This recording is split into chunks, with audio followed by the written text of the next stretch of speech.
the room settles down. My name is Meg Arnold, and I'm not going to be up here for very long. My point at the moment is to introduce Councilmember and Vice Mayor Eric Guerra, District 6, to start us off.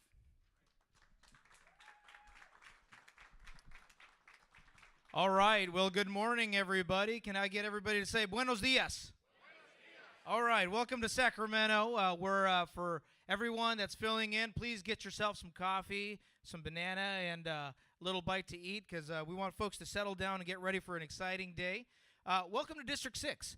This is a very proud district. We have the home of the industrial area and also of Depot Park. Let's give a big round of applause for Depot Park and all our supporters out here today for allowing us to use their great facility.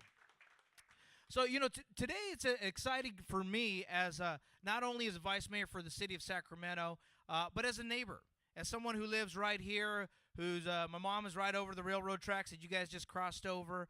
My family lives out here, and it's a community that is looking for, no pun intended, more opportunities.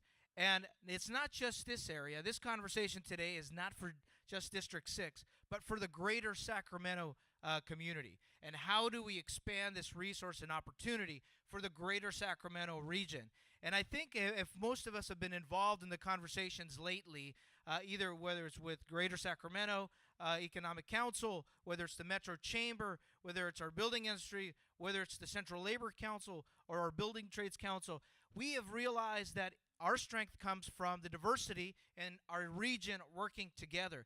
And I think for us today, that's what we want to learn about, is learning the importance of how we can maximize the Promise Zone, how we can maximize this unique opportunity from the federal government changes in tax laws, and how we can also uplift communities and strengthen communities by being conscious also of the issues of gentrification, but looking for local employment opportunities. I know very well that neighbors down the street would love to see more investments and manufacturing and industrial work out here.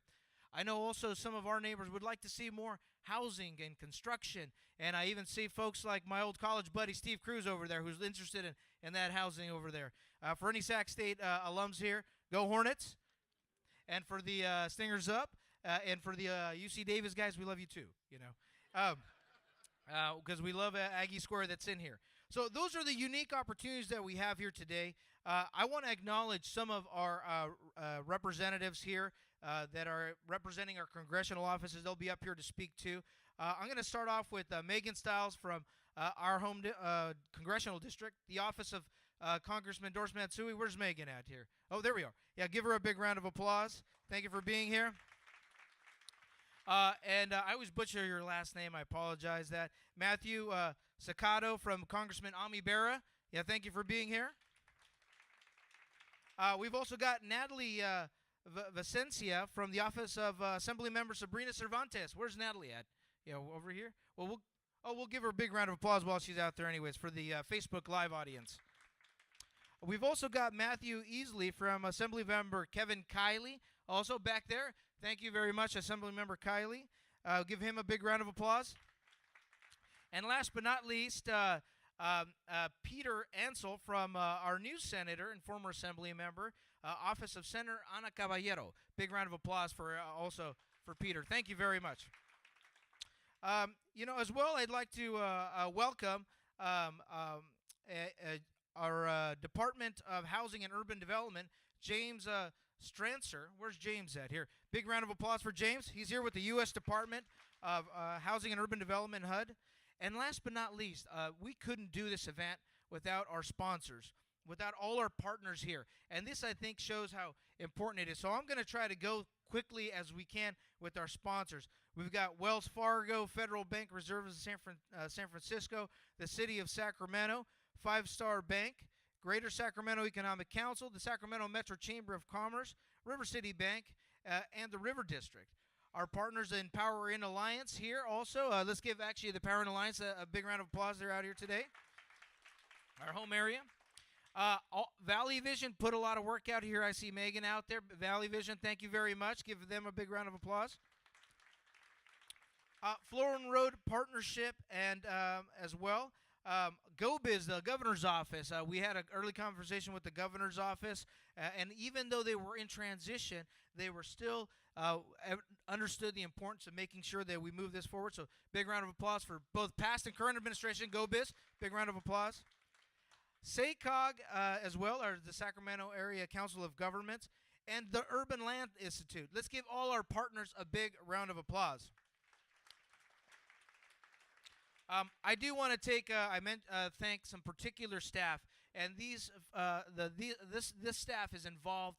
Many of you guys know in the development and planning when we're looking at any project in our area.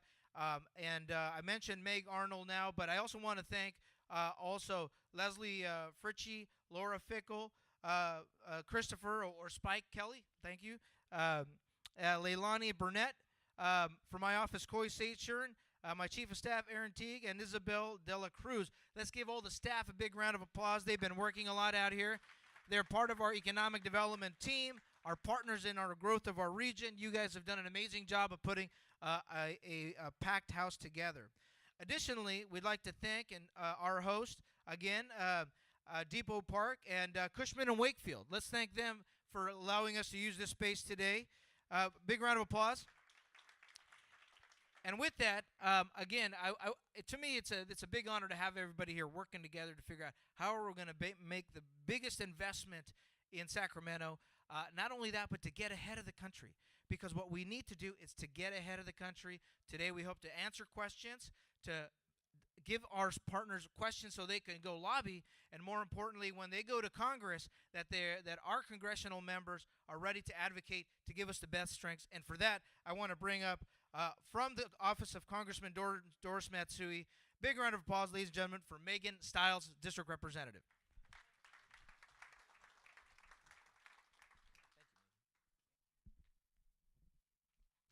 All right, good morning, everyone. Thank you for having me here. The Congresswoman unfortunately wasn't able to fly in on time for this event, but she's very supportive and is eagerly awaiting a readout from the conversations and solutions and ideas that come from this forum. So as you're aware, opportunity zones were kind of one positive thing that came out of the most recent tax bill. And while the Opportunity Zone legislation was introduced as a provision to the Tax Cuts and Jobs Act, which was introduced by GOP lawmakers, the concept of opportunity zones was actually born out of a bipartisan public policy conversation in an economic innovation group think tank. So joint party support is something that's really important because this benefits everyone, really. But it's kind of our job to make sure that the benefits that the people with money that want to invest actually benefit in the way that we want to see in our communities. And although most of the tax bill was kind of a significant hit to California's economy, Sacramento has a really incredible opportunity to take advantage of this. So one of the easiest ways for investors and developers to be successful is to start to collaborate with state, local, and federal officials. So that's kind of where we come in.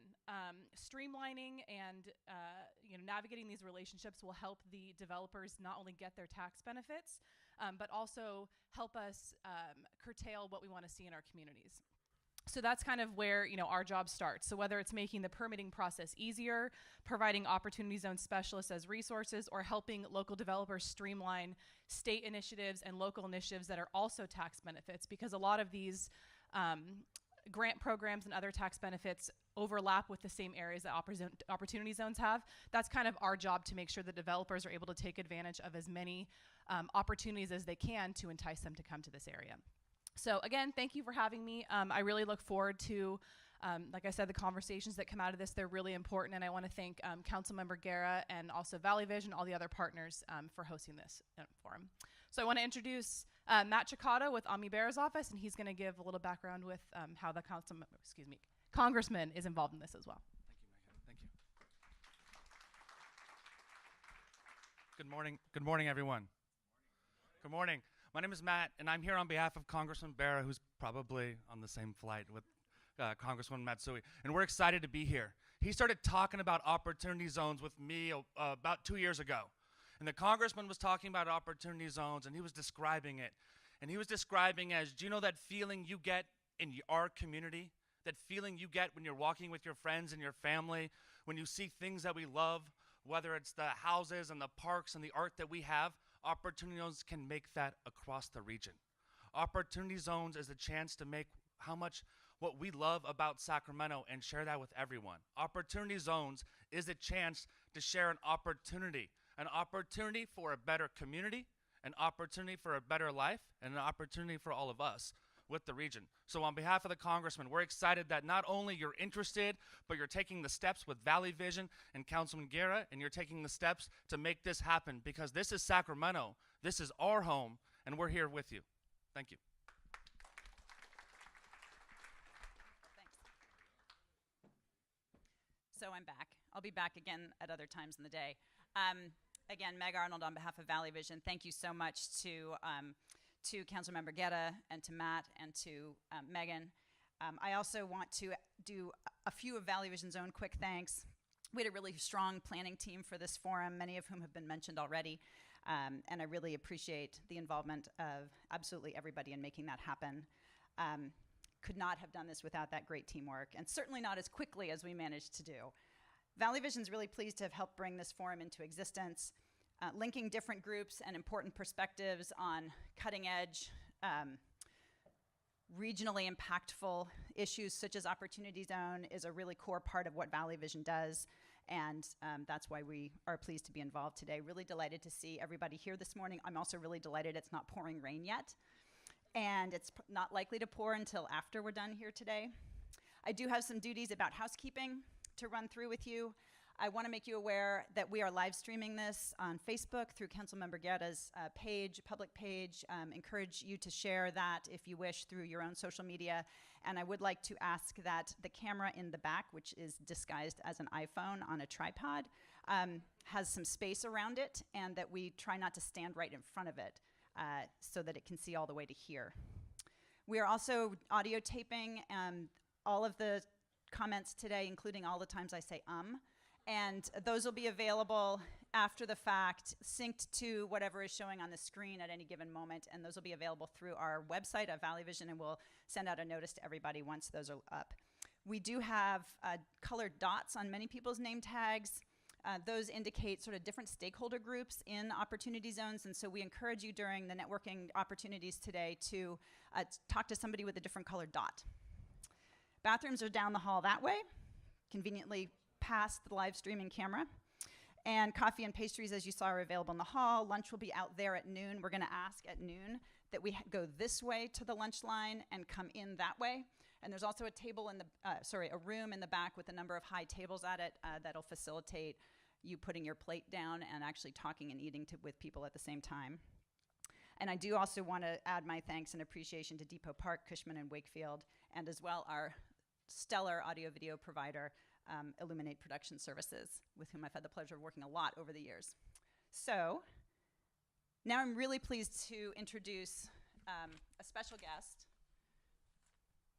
a senior representative from the U.S. Department of Housing and Urban Development, as Councilmember Guerra mentioned earlier. Jimmy Strassner serves as Regional Administrator for the U.S. Department of Housing and Development in Region 9, which includes the communities across California, Arizona, Nevada, Hawaii, and the U.S. territories in the Outer Pacific region. Prior to being appointed in September 2017, and for the 10 years prior, he worked on numerous advocacy and political campaigns nationally and in 22 states. HUD Secretary Ben Carson was named by the President to chair the White House Opportunity and Revitalization Council, which was formed in the fall of 2018, with specific responsibility for Opportunity Zone coordination at the federal level. Given that leadership role with Opportunity Zones, we're particularly pleased that Mr. Strassner is able to join us today for some brief remarks. Welcome. Thank you, Meg. On behalf of the Secretary, I want to say thank you to each and every one of you for coming here today. This is very important to the administration and to the Secretary. I am the Secretary's representative for Region 9, which is, as Meg said, the part of the Western United States. First, I want to thank Meg and Valley Vision for putting this together. I want to thank Congressman Guerra and Congressman Matsui's office. I want to thank the Vice Mayor. It was a pleasure to meet you this morning. And I want to acknowledge two HUD staff members that are here today. First, the Deputy Regional Administrator, Wayne Sauceda, in the back. and Michael Huff. Mike is our Sacramento Promise Zone liaison. He's new to HUD and he's doing a great job. So thank you, Mike. Everybody knows our national unemployment rate right now is lower than it has been in 49 years. You can look at the demographics and see that in each demographic it's lower and having historic lows on unemployment. But that story is not being told in our distressed communities. In fact, the 35 million people across the United States that live in opportunity zones, they experience unemployment a little differently. Their unemployment rate is 5 times higher than what the national average is. So it really is two different stories in America right now. A lot of what the secretary says and what he believes when he took this job at HUD is to focus on the clients and the people that HUD serves. I know in our name, housing and urban development usually means that we focus on the development of housing, the development of urban communities, and yes, we do. But the way the secretary approaches this is that whatever we do and every policy we make and every initiative we put forth is to the benefit of the clients that we serve. They come first. He believes in developing people. He believes in ending generational poverty. In fact, one example he likes to use is with the mass intellect and the mass talent that we have in these underserved communities, we need to develop that for our future, for the country's future. You know, with global powers like China having 5 times the population that the United States has, we have to give opportunities to those in the inner cities. We have to develop their talent, provide educational opportunities, job opportunities, safer communities, better schools. And so the Opportunity Zone initiative is very important to this aim. Back in December of 2017, when this was created under the Tax and Jobs Act, it was said that this initiative, this Opportunity Zone idea could bring an additional $100 billion in investment into these communities. $100 billion. Well, right now, the federal government every year invests $20 billion into the communities. But as you know, the federal bureaucracy takes over those grants. They get siloed and over different agencies, and those agencies don't talk to each other.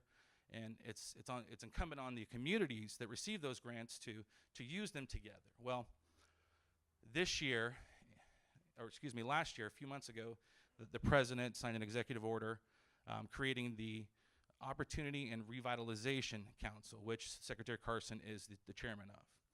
And the goal of this commission is to find ways to use that $20 billion that we are already giving to the communities,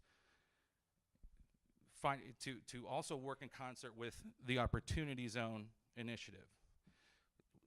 We want to take that money, use it together to really create outcomes that we can point to. We want to end generational poverty. This is what it's all about. Right now, the council is looking at over 150 different ideas on how to take these grants and make them work collectively so that the money can be used to stack on each other. And when you stack different grants and you stack the investment in these communities, you have a real good shot of achieving outcomes that bring about progress, and that's what it's all about. So today we're here to learn about opportunity zones. We're here to come together and think of ways that we can use these dollars and transform these communities. And so I want to thank each and every one of you for coming here. In closing, I want to say, these communities are counting on us, and the fact that Sacramento, the capital region, came together and is doing this forum is, you're way ahead of the curve nationally. In fact, these kinds of forums should happen everywhere, and I'm really proud and I'm honored to say thank you to each and every one of you again for coming here and be willing to do this, and because our neighbors are counting on us. So thank you.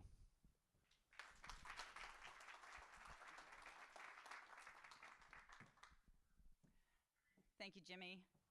Thanks to the HUD Region 9 staff who made it possible for Jimmy to be here this morning, and to Tyrone Roderick Williams who connected us to HUD Region 9. So we move now to our introductory session. We called it Opportunity Zones 101 because many folks are aware of what opportunity zones are and that the fact that they exist, but need more information and details about exactly what they're about. That's what this session will provide.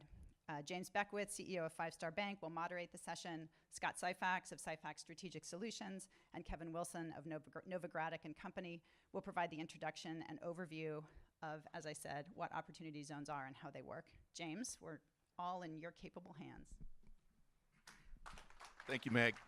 Meg, thank you for your leadership. Eric, thank you for your leadership. And Tracy, thanks for all of you making this happen. A little bit about us. 5 Star Bank is a high-performing $1.2 billion community business bank operating with 4 offices in the capital region, 1 in Chico and then 1 in Redding. We are deeply connected to the communities we serve by being strong stewards and providing loans and banking services to spur economic activity, housing, and business and job growth, all with an aim to build community. Through Regions Business and Regions Finance, 2 capital region-based business advocacy entities, 5 Star Bank, along with our partners River City Bank, where are you, Steve? And American River Bank and First Northern Bank developed the RISE program. RISE stands for Responsible Investments for a Strong Economy. It's a simple program, and this is really how it works. A municipality, a county, a special district makes a deposit in one of the partnering banks. We turn around and we agree that we're going to lend out at least 50% of that deposit in these local jurisdictions. Those loans could be for small business, they can be for real estate development, housing, pretty broad base in terms of lending. So far, since the inception of the program, which is about 9 months old, we've garnered $100 million in deposits and have made over $100 million of loans in our region. I'd like to call out the City of Sacramento for its leadership in the program. The council members and the mayor have been strong advocates for this, and this program works, it's real, and we're excited about it. My hope is that 5 Star and our banking partners will partner with Opportunity Zone investors on qualified projects within the capital region. This is why we're here. I'm here to learn about it. I'm here to see what the opportunities are for us. And that those opportunities are not just for investors, okay, but also for those living in those disadvantaged communities so that they could build wealth and they could create jobs. So let me introduce the speakers that we have today. Scott Syfax. I think everybody knows Scott. He's the host of Studio Sacramento, a highly rated local public affairs program on KVIE. Scott is a full-time service management consulting and business development firm, Syfax Strategies, Inc. He's focused on real estate development, financial services, and healthcare sectors. Previously, he was the chairman and CEO of Nehemiah Companies, a social enterprise and a real estate development firm, which has leveraged over $880 million in projects to spur development for the underserved. Then we've got the real expert, Kevin Wilson from Novogradac. Novogradac has a long history of figuring out opportunities for investors to help serve programs, government-sponsored programs to help the underserved communities, certainly in the West Coast and I think throughout the United States. We're looking forward to what Kevin has to say as he kind of walks us through how this program works. So if you gentlemen could come up here and join me.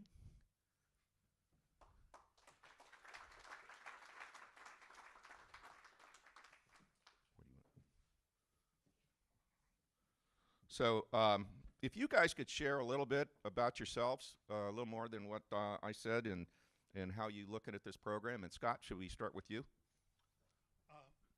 Well, opportunity zones, from my perspective, are, oh, I guess I should hold this, shouldn't I? Thank you. Opportunity zones, from my perspective, are the moonshot for streaming capital into underserved communities of our time.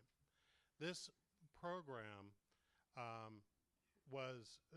it could only happen the way that that tax bill happened, which was sort of nothing at all and then all at once, because it really, it is both, one, very targeted, and on the other, very undefined, which, depending on your perspective, means there's opportunity for chaos or there's opportunity for innovation. Now, I'm the sort of person that believes that both of those are actually the same. I've got a short presentation for you that I want to share with you. After Kevin introduces himself, oh, you've already got your mic, to tell you a little bit about, well, enough to make you dangerous so that you can impress people with a polite cocktail chit-chat. Kevin, you have a few words before I get started? Sure.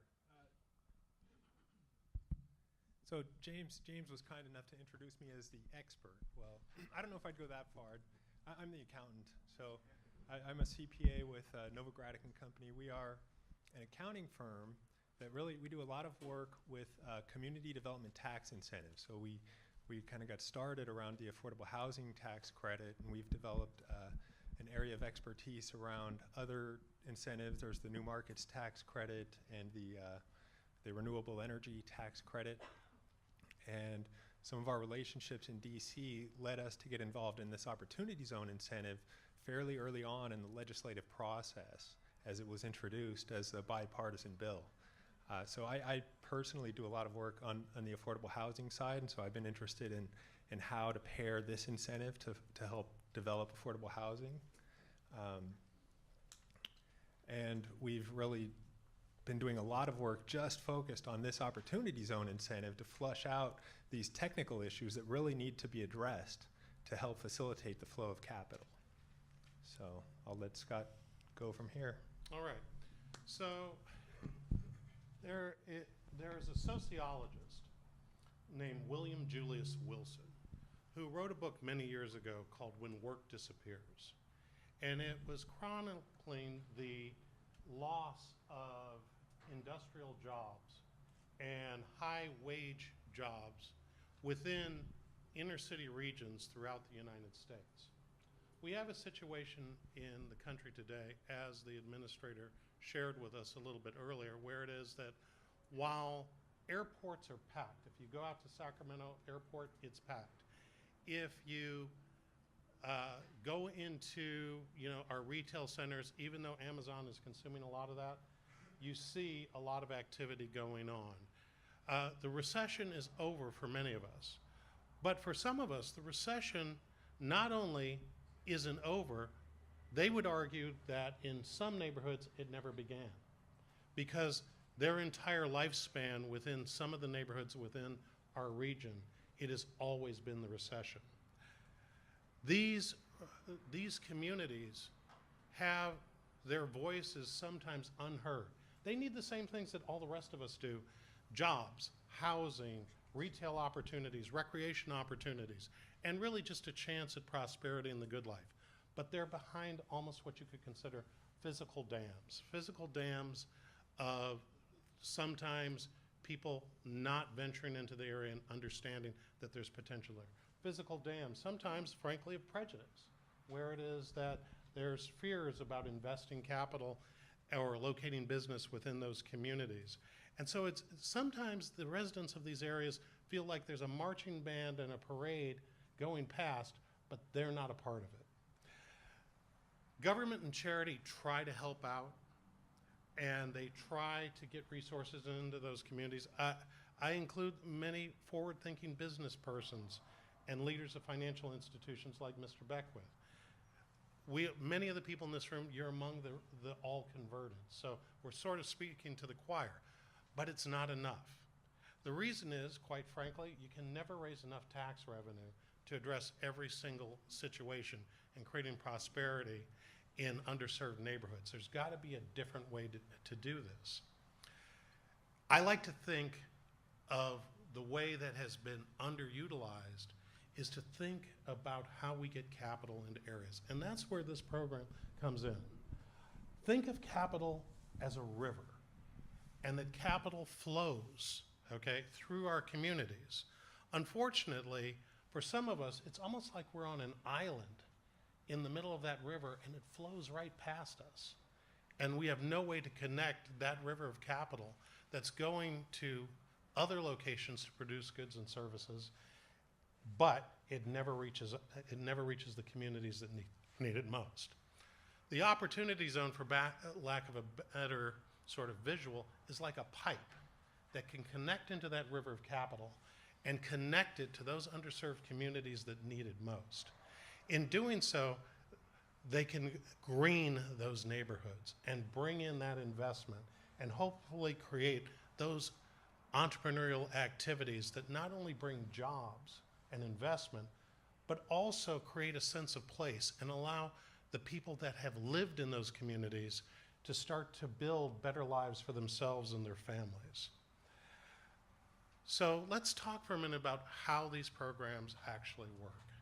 So when the Opportunity Zone program is based on a premise and a fact.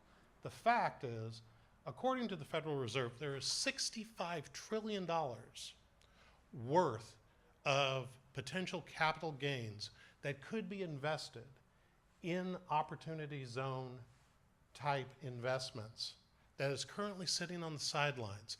Many of us who are in the real estate development or investment community always hear about the wall of capital that's sitting on the sidelines that's not being deployed.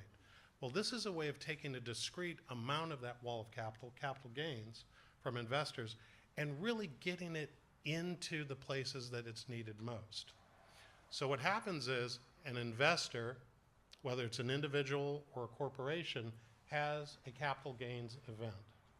They have that capital gains event, and they have an option. Currently today, they can, in the case if it's real estate, they can do a 1031 exchange, and they can exchange into another property and defer paying their taxes on it. If it's a stock gain or some other form of gain, what they can do with the Opportunity Zone program is that they can delay the paying of those gains to the federal government. Now, Uncle Sam's going to get theirs, so this isn't a way to never pay your taxes, but it is a way to delay the day of reckoning. But you take that gain and you invest that into an Opportunity Zone fund, or with an entrepreneur that is putting together some sort of structure to open a business, do a real estate development, or some other type of approved endeavor. There are sin businesses that you can't directly invest into, but I'll leave that to my more learned colleague here to discuss. The individual makes the investment, and the entrepreneur goes to work. The entrepreneur goes to work in improving that particular investment, or builds a new company or something else. And at the end of the 10 years, what happens is that they're going to get, hopefully, their money back with an appreciated value of that asset. The wonderful thing about it is they're going to get to do something highly rare and really pleasurable, I believe to be, which is that, at least at the federal level, they're going to be able to tell Uncle Sam and the IRS to take a hike. They get to keep the money. And that's where it is that the excitement over the Opportunity Zone comes in. There are three parts to the programs. There are investments, right? Those are the direct investments. There are the funds that hold those investments. And then there are the zones themselves, which are the approved census tracts throughout the United States, of which we've got a boatload, and we are so fortunate within our area. There are also different types of investments that can be made. Some are made in businesses by business type or asset class. Some are going to be geographic specific in their focus, and others might just be a single project within a community. This is a lot like the layers of a cake, and there are lots of different mechanisms, both public and private, that are used in order to drive investment into underserved areas. The Opportunity Zone program is kind of like the icing on the cake. It's not the cake itself. So in other words, the Opportunity Zone program is not for bad investments to try and turn them good. It's for good investments that need that little last injection to get them off the ground and into the air. So in our community, if this is the map that comes from Enterprise Community Partners, and I had a broader map, but I couldn't fit it on the slide. But within our area, we have tremendous opportunity. Everything from the rail yards to Depot Park, where we're at today, the south side of Broadway near the Med Zone and Aggie Square, West Sacramento and the Bridge District, Woodland, Vernon Street in Roseville, all over the place, even up in Auburn, over by Southern Auburn Faith Hospital. And if you can imagine 10 years from now, we could see all types of activities going on. Commercial, retail, industrial, and of course the all-important housing. It's important because Sacramento is behind. We are perennially behind and sometimes even snickered at because of the fact that we're awash in lending capital. We don't have a problem with lending capital today. Our problem has perennially been we don't have equity. We don't have equity investment. And this is an equity injection that will dwarf the $53.5 million in venture capital that, according to Greater Sacramento, was raised in this region in 2017. It can absolutely dwarf that amount. Now, what are the problems? The problems that we have to look out for is this. The biggest one is we could screw this thing up in a number of different ways. One is by not acting fast enough. The second is by not collaborating. But the biggest one that I want you all to take away today is this. By not collaborating with the neighborhoods that really need the help. We cannot be colonizers and come into neighborhoods and arrogantly tell people what they need and then essentially stand up our businesses, give the jobs only to people that live in, I'm going to pick on a neighborhood, people that live in Granite Bay, never let a contract to a local business person, and essentially ignore, export, put resources in, export out the benefits, and leave nothing behind for the neighbors themselves. So collaboration is the order of the day, because ultimately we want partnerships. Partnerships between the investor class and the neighborhoods and all of the stakeholders that are represented in this room. The reason for that is that ultimately all of us can win. All of us can win, but all of us have to play a role, whether it's government, business, nonprofit, or the financial and investment sector. We all can win together. Now, I want to leave you with something in terms of what should you all be doing. And these are specific recommendations for the different sectors. For the business and economic development organizations, they need to build peer-to-peer education on opportunity zones. Build out those relationships and help your members explore relocation and starting in the designated census tracts.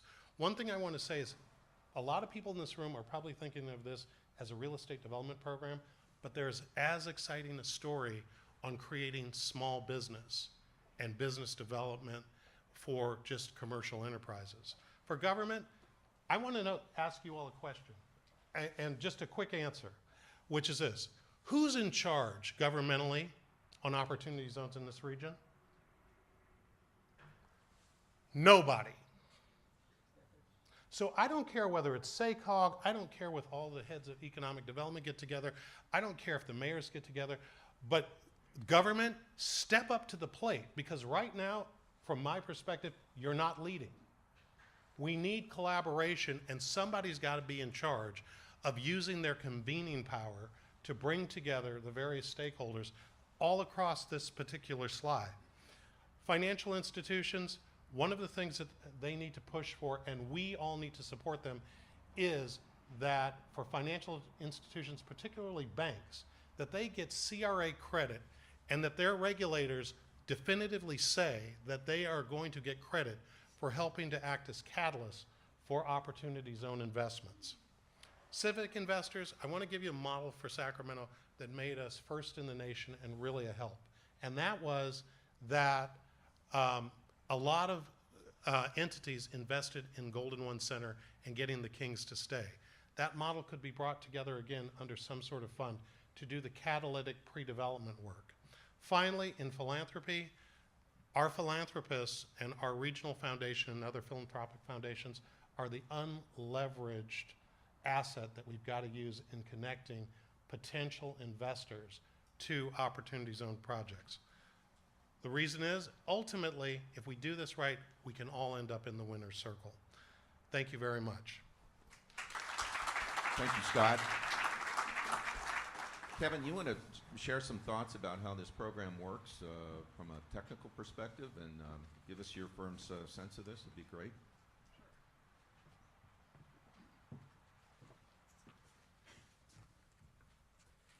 Okay, so what I'm going to do here today, guys, is let's get this up. So I'm going to do a high-level overview of the Opportunity Zone incentive. So before I start getting into the tax mechanics and economics of how this new law works, I think it's interesting to touch on some of the, there we go, that's a bit much. I think it's interesting to look at some recent history and talk about the public policy goals that this incentive was designed to address. So the primary objective of opportunity zones is to draw new resources to distressed communities. The goal is to generate new jobs and higher wages in lower income areas throughout the country that have been left behind by the national recovery following the Great Recession. Right now, there's a lot of capital that's beginning to learn about this program and deploy into it, and there are a lot of communities that are beginning to organize around it. But there are some gaps in the program right now. For one thing, the statute as written leads to a number of interpretive issues that need to be addressed. So we're working with Treasury right now to sort of get further guidance on some of these issues. And for another thing, there are a lot of concerns about what can and will be done to combat the unintended consequences like displacement and gentrification. So this incentive was designed to be a brand new market. It's intended to stimulate a new pool of investors and capital into places that they've never really invested before.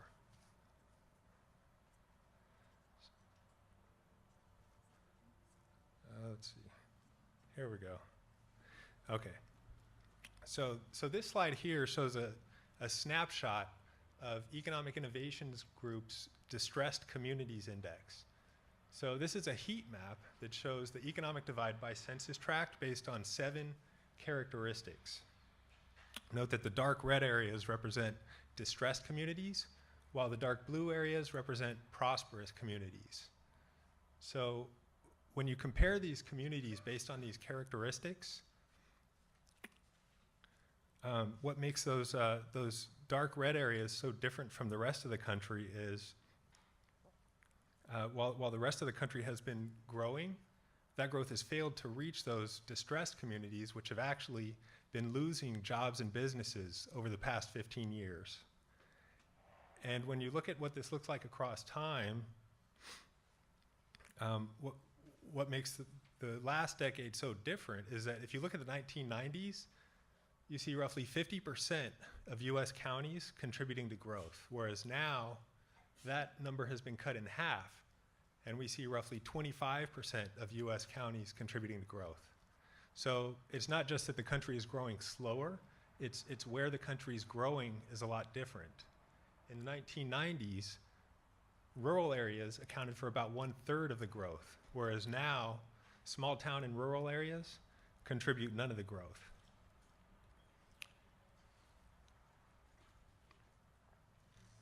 So this partially explains a lot of uneven outcomes that can be observed, from healthcare outcomes to economic outcomes to political outcomes.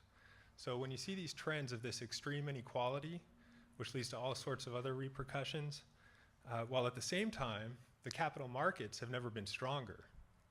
Corporate profits are at all-time highs, yet corporate investments are at least 2-decade lows. So there's a big gap between the winnings in the investor class and the economic outcomes in many communities around the country. So the core idea of opportunity zones is to try to tie those two things together. If the federal government's lacking resources, and if the local governments are lacking resources, and if the corporations aren't investing enough, then let's harness the power of the capital markets to provide a strong enough incentive in ways that are economically productive. So the idea for this bill was introduced by the Economic Innovation Group back in 2015. And then in 2016, a bipartisan bicameral bill known as the Investing in Opportunities Act was introduced in the Senate by Cory Booker and Tim Scott, and in the House by Ron Kind and Pat Tiberi. And then in December of 2017, the provisions of that bill were tacked on to the massive federal tax reform bill. So a couple of important features to note about this incentive are one, it's designed to be scalable. So unlike other community development tax incentives that are based on a fixed amount, like the low-income housing tax credit or the new market tax credit, this incentive does not have a statutory cap. It's designed to, it's intended to tap into idle capital that's sitting on the sidelines. So right now, the government isn't taxing that capital because it's not moving. So if you start to move that capital around, you start to guarantee that the government will see some tax revenues that they wouldn't otherwise see if those funds remained idle. And so the way the federal government thinks about this is that the budget impact is measured over a 10-year period. And since the incentive is set up in such a way that the gains are for the most part deferred, not forgiven over a period of less than 10 years, the government will recoup most of those tax revenues within the 10-year budget scoring period. So as a result, the program scores very cheaply, and you can move lots of capital that can find its investments before it has to pay any taxes. So the goal of the incentive is to generate patient, long-term capital investments with the ability to scale aggregated in a smaller number of places. So the federal government set the standard, but there's a big responsibility on state and local leaders that have skin in the game in making these zones work for their communities. So the formal delegation of authority to the states started with the zone selection process. So per the statute, the governor of each state was authorized to select 25% of the state's low-income communities as opportunity zones. So the states have the ability to customize their selection process to meet their unique needs. For example, Colorado sees this largely as a rural development tool, whereas Michigan and Ohio see this largely as an urban tool to develop distressed cities in the Midwest.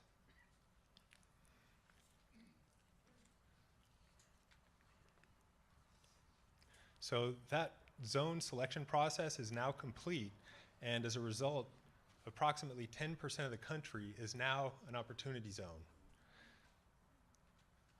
So those zones are pretty much fixed for the duration of this temporary tax incentive, but they can change subject to additional legislation. For example, last year in 2018, a bill was passed that expanded the zones in Puerto Rico to include all of the low-income communities rather than the 25% that was called for in the statute. And then in November of last year, a bill was introduced that would expand zones to include certain areas impacted by natural disasters, including the wildfires here in California. So now I'm going to touch on some of the mechanics and economics of this incentive. So the big picture is that taxpayers can get a capital gain deferral and more for making timely investments in qualified opportunity funds that invest in qualified opportunity zone property. So investors can leverage their tax savings to make a larger initial investment. So the incentive is rooted in making equity investments. So it's designed to tilt the rate of return slightly higher or to provide slightly lower cost of capital for investments in the zones.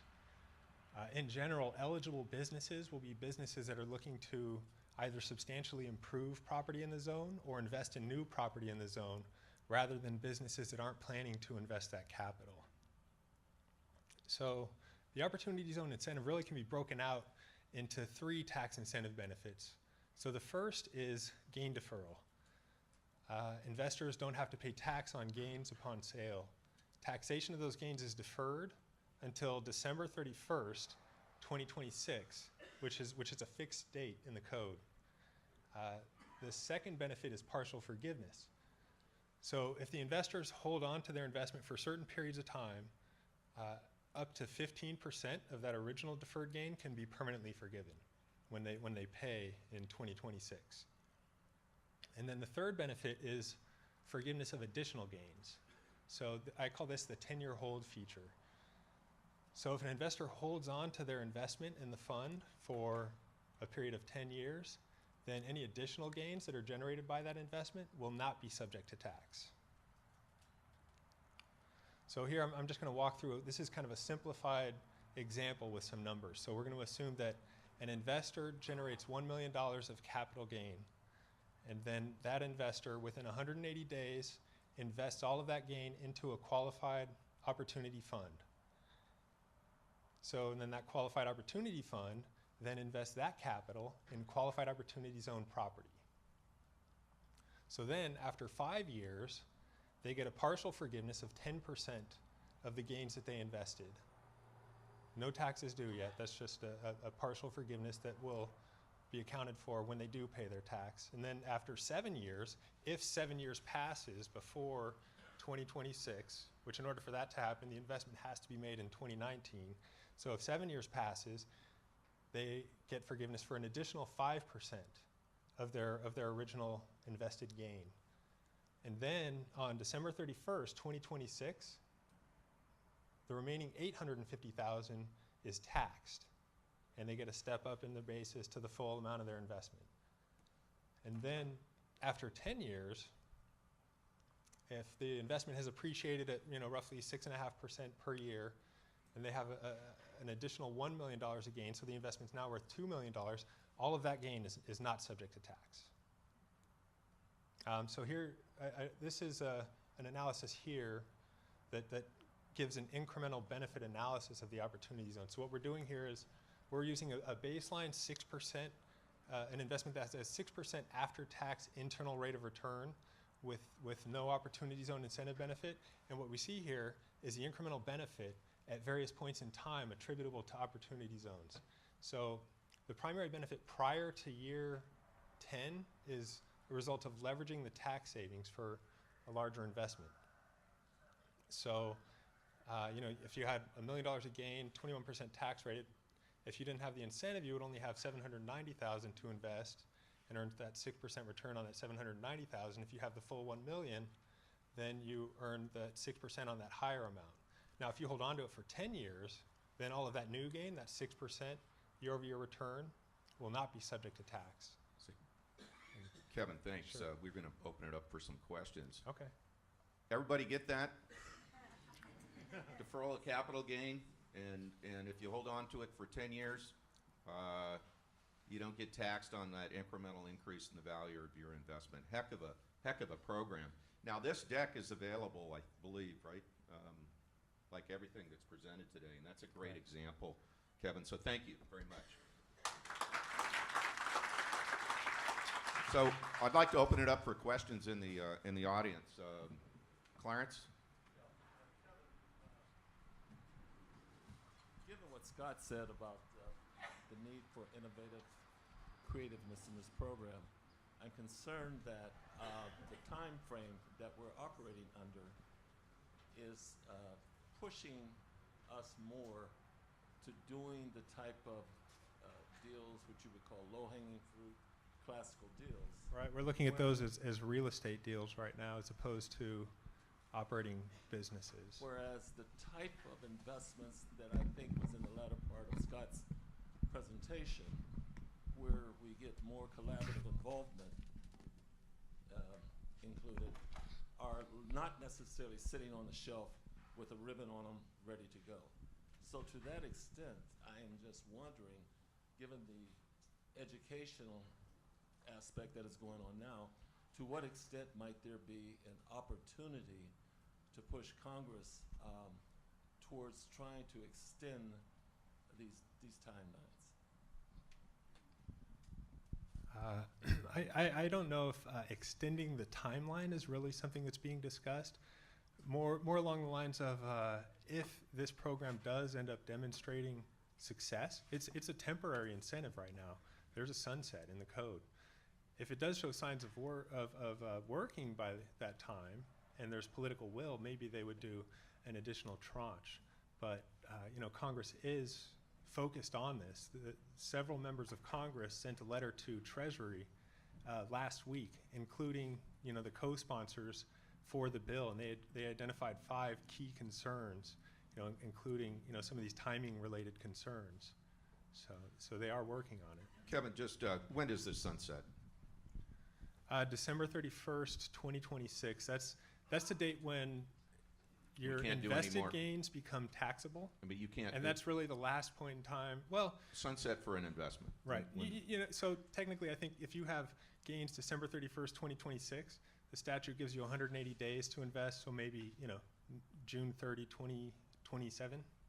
So we've got 7 years, 8 years to go in terms of making investment. Maybe we can talk to our local representatives about extending the program, but I guess we'll have to see how that goes. The thing is that the tax benefits decrease the closer you get to the exit date of the program, and that's why the urgency is so important in getting money deployed.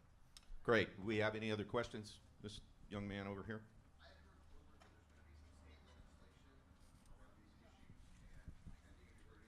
Yeah, so state income taxes are really a critical part for opportunity zones. Some states don't have income taxes. Some states that do have income taxes provide a similar incentive, like New York. While California does not yet provide that incentive, but Governor Newsom, when he introduced his proposed budget last month, did call the proposed budget did call for opportunity zone conformity. Specifically for investments in green technology and affordable housing. Many of us would like to see it broader than that, and the reason is that investors are portable just like capital is, and so what we all have to realize is that without that state conformity, investors are going to look for areas, unless they've got a particular reason not to do so, for where it is that they're going to get the best return.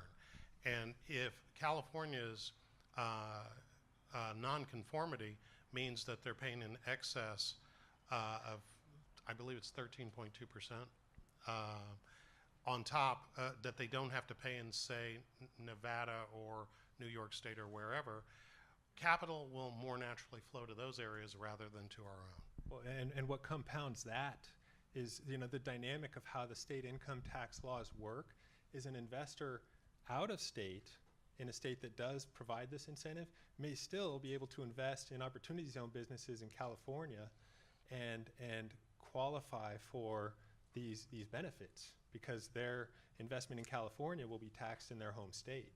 So out-of-state investors may still get the benefit, but California residents would not. A discriminatory advantage. So, Scott, I've got a question for you. I know that you've been involved in helping form some of these funds, and let's remember, you have to invest in a fund. Okay, you can't just do it as an individual. You have to invest in a fund in order to have that a qualifying investment. And you've been doing this in some various places in the United States. How easy is it to create a fund? And number one, and number two, what type of deals are you looking at in terms of your funds? Well, to echo Clarence's concern from a little bit earlier, right now, while I'm building 3 funds right now in Arizona and 1 in Pennsylvania. And in all of those cases, they are somewhat low-hanging fruit. They're real estate related rather than business related.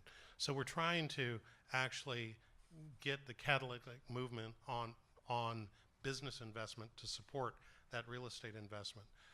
One of the things, though, that is most interesting about some of the efforts going on in other parts of the country is to the extent that conveners, particularly government and the philanthropic sector, are bringing investors to bear to do kind of the keystone investments.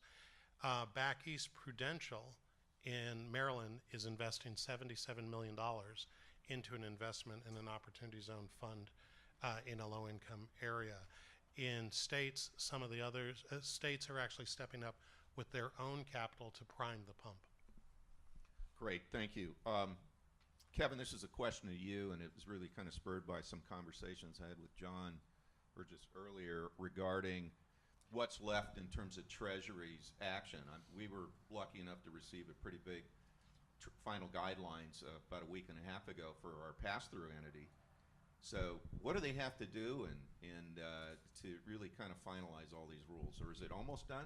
Well, yeah, so I wouldn't say that it's almost done. There are a lot of questions that need to be addressed.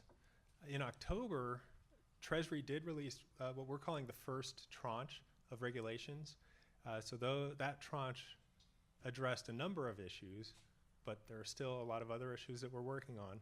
Now, those were proposed regs. They haven't been finalized yet. There was a public hearing scheduled for January 10th. That was postponed due to the government shutdown. It has been rescheduled. It will be on Valentine's Day. So that's in regards to the regs that we already have, so we kind of know what they say. So we've sent some comments on those. We'll be participating in that hearing.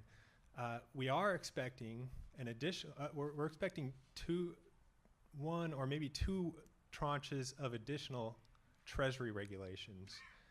The reason why we're thinking they may break that out into two more tranches is to expedite the delivery of this next tranche, which we're eagerly anticipating. And the timeline that we're hearing on that right now is, it's hard to predict exactly, but we're thinking weeks rather than months for this second tranche. That's great. Thank you, Kevin. That kind of concludes our session. I want to thank you both for enlightening us about how these things work and what their opportunity is. So thank you, Scott and Kevin. Next, we're going to talk about what types of investments these opportunity zones can support and how that might happen in our region. Tracy Shaw of the Power In Alliance is going to facilitate this next session. Tracy is the executive director of the Power In Alliance, a great PBID, and she has over 20 years of experience in economic development, marketing, and nonprofit leadership. Tracy has utilized the PBID vehicle to rejuvenate the Power In corridor, so thank you very much. And you have some great programs such as Making Your Mark. So welcome, Tracy. All right, good morning, everyone. So thank you, James, for the introduction, and we appreciate you all being here at one of our signature properties here in our PBID. So for all of you, I'd like to take a moment to thank our 4 regional banks for the RISE program. That's something I've learned this morning. I didn't realize that First Northern Bank and American River Bank and 5 Star Bank and who am I missing? River City. Yeah, oh, sorry, Steve. Yeah, I knew it. I have it written down. So that alone is a fantastic program that I didn't realize was there. So as James said, I've spent the last 20 years working in various opportunities within economic development. I had the pleasure of representing the greater Sacramento County or Sacramento region for about 9 years, and then transitioned down into the PBID world.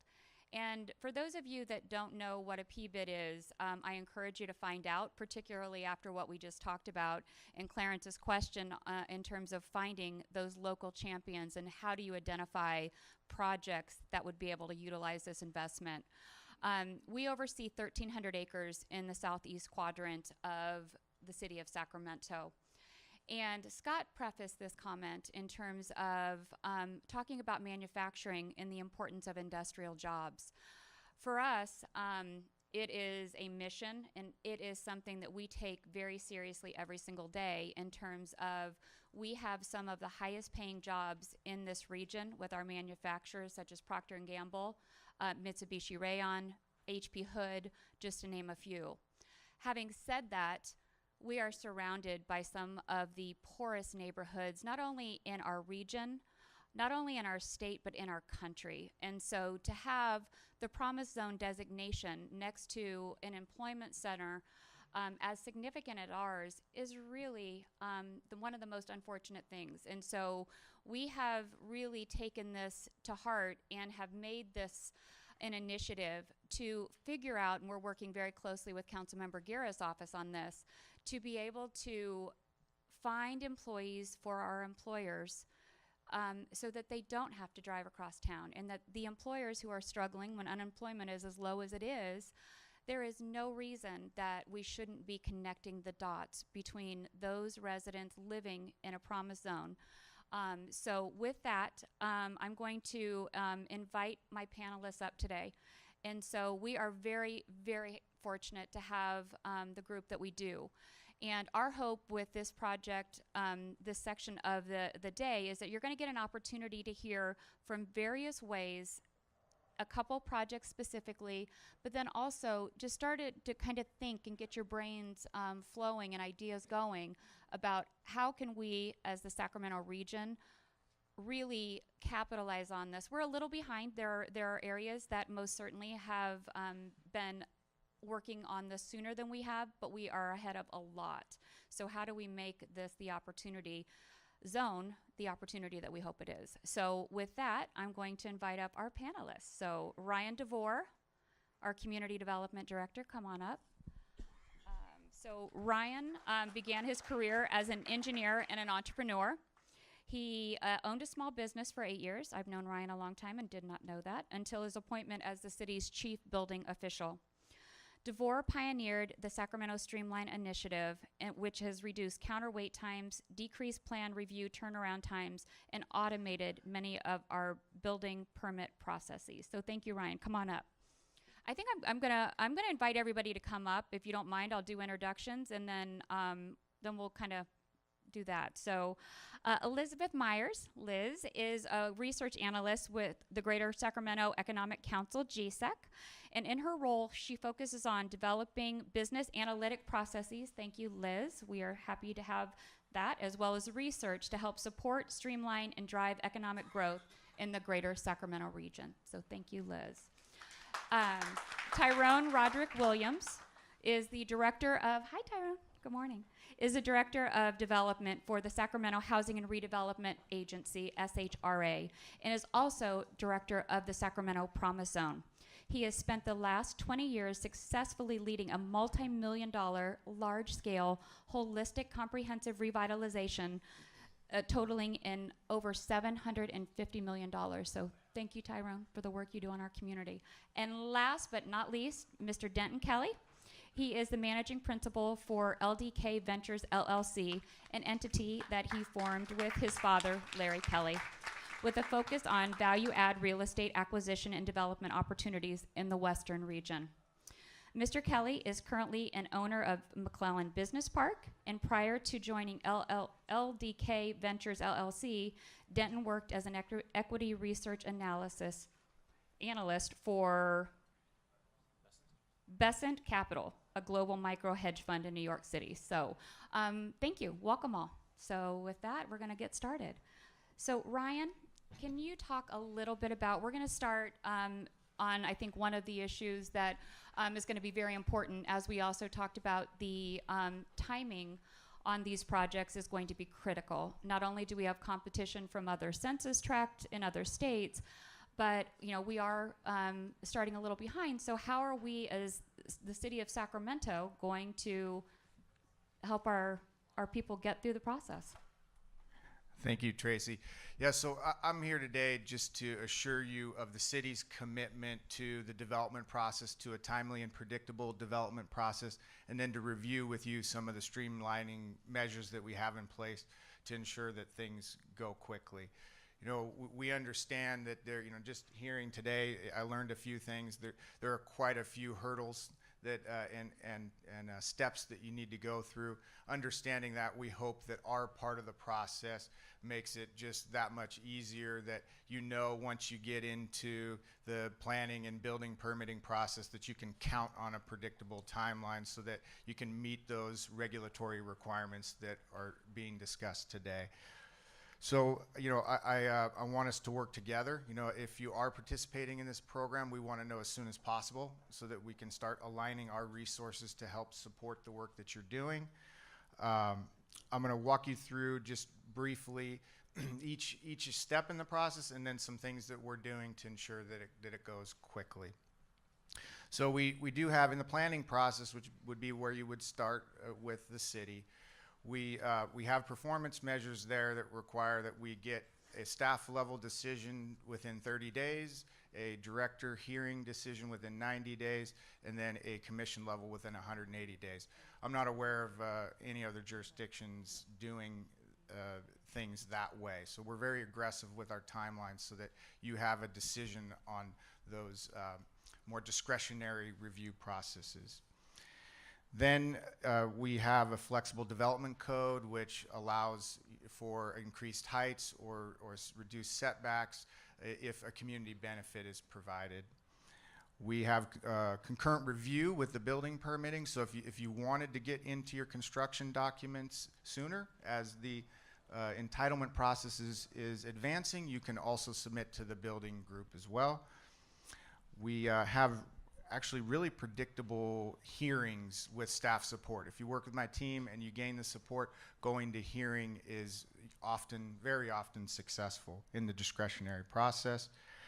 We are additionally developing specific plans, several in place already, but then we're planning to do several more, particularly in the priority neighborhoods in these areas where the opportunity zones are, to ensure that things move even more quickly. It helps reduce the CEQA, California Environmental Quality Act timelines.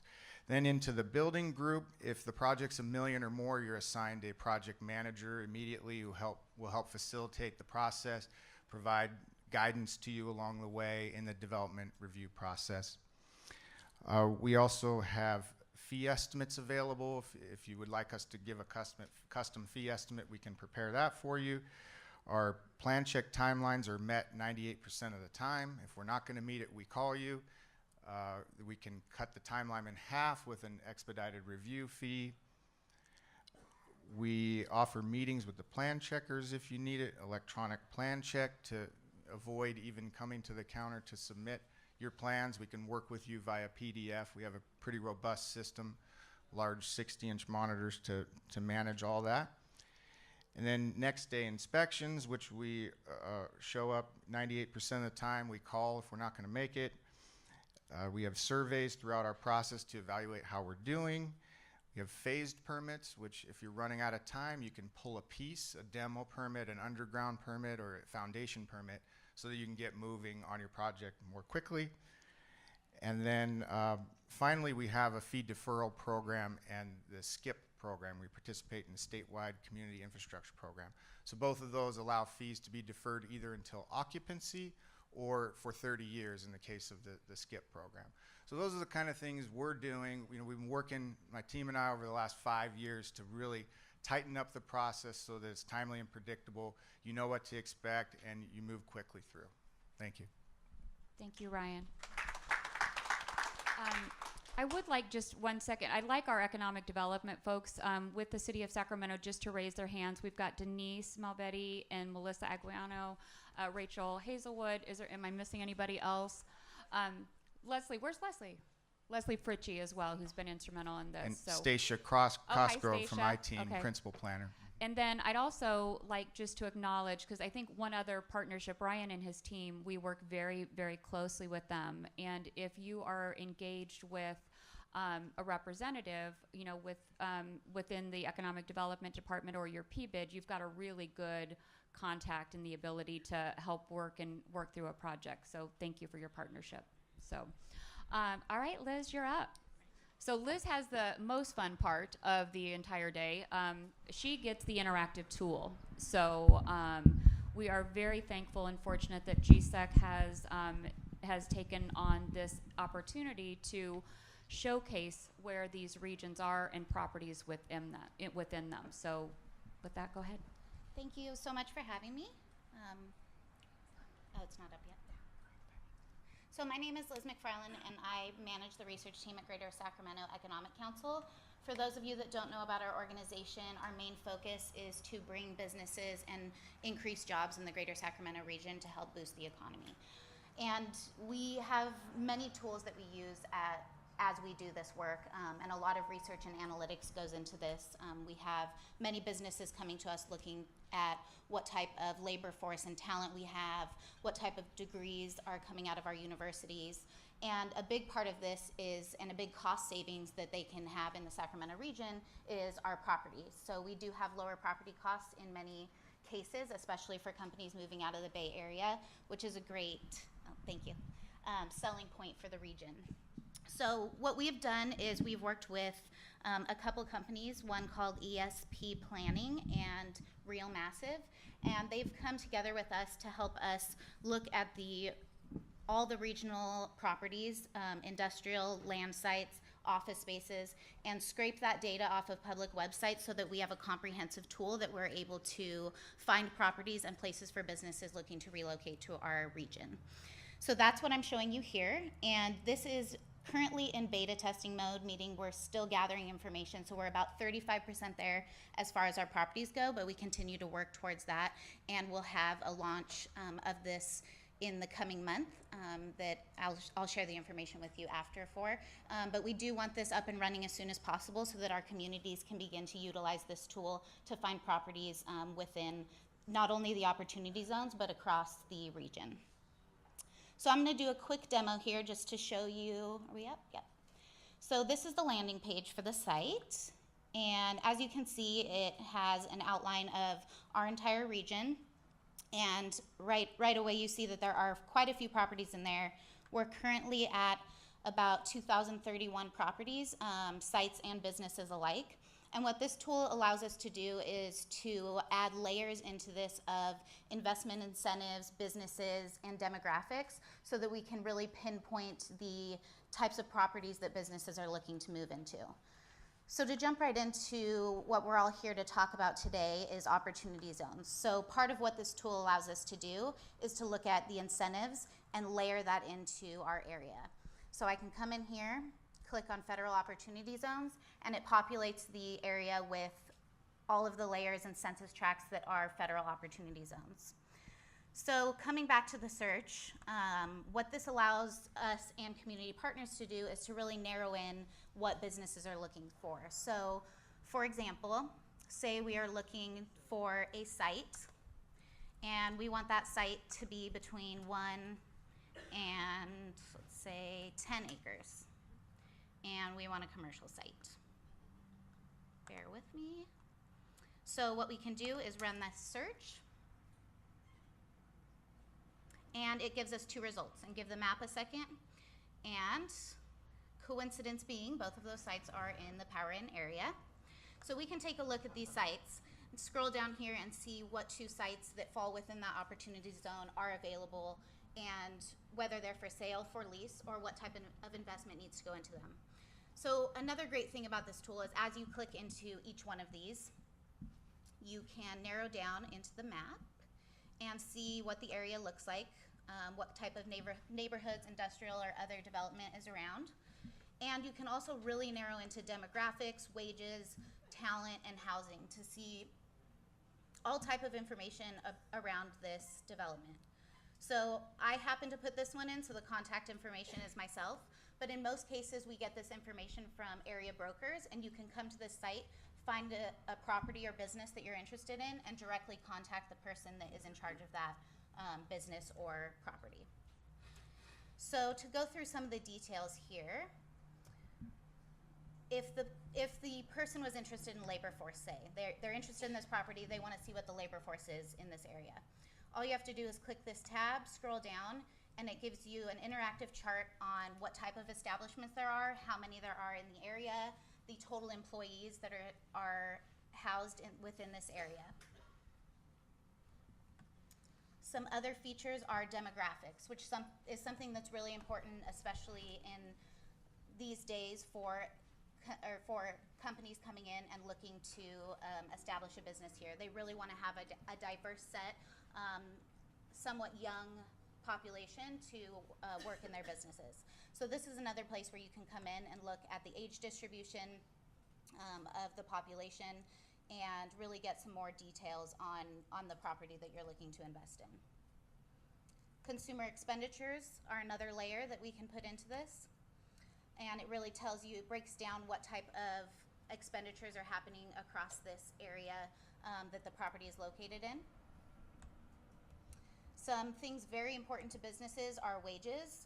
And an advantage that we have here in Greater Sacramento is that our wages are somewhat lower, and this may not be an advantage for some of us sitting in this room, but it is an advantage for businesses looking to lower on that labor cost. So they can come in here and choose down into these occupations and really pinpoint what the median wage is and run some analytics to find out what their payroll expenses would be if they were to relocate to our region. I'll skip over some of these. Another important one that we see a lot is housing. And again, this is just such a comprehensive tool that allows us to look into all of these details. And this gives you a really great example of what the cost of living would be for different businesses moving here and what their employees can expect.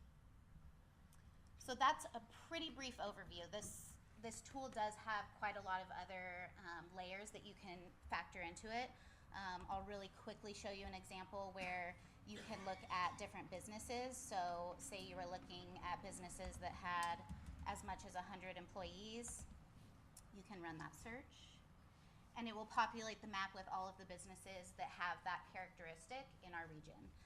And this is quite a busy map because I put 100 employees in and there's quite a lot of businesses, but you can narrow that down more and you can even click in on each individual one of these and see what that business is, what their estimated revenue is every year, and the type of employees that they hire.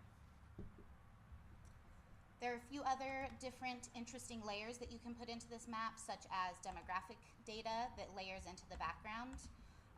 For example, if you were looking at the age distribution and you were really concerned with everyone's favorite, the millennials, you can layer that in here and see that where the concentration of millennial workforce is. So that's just a few examples of how this tool can really be used, especially for opportunity zones and as well as, pitching properties and businesses to the region as a whole. And I welcome any feedback, and if you're interested in looking at this tool, please contact myself or anyone at Greater Sacramento Economic Council and we can get you more information on that. And then I quickly wanted to add that, see if I can get down here.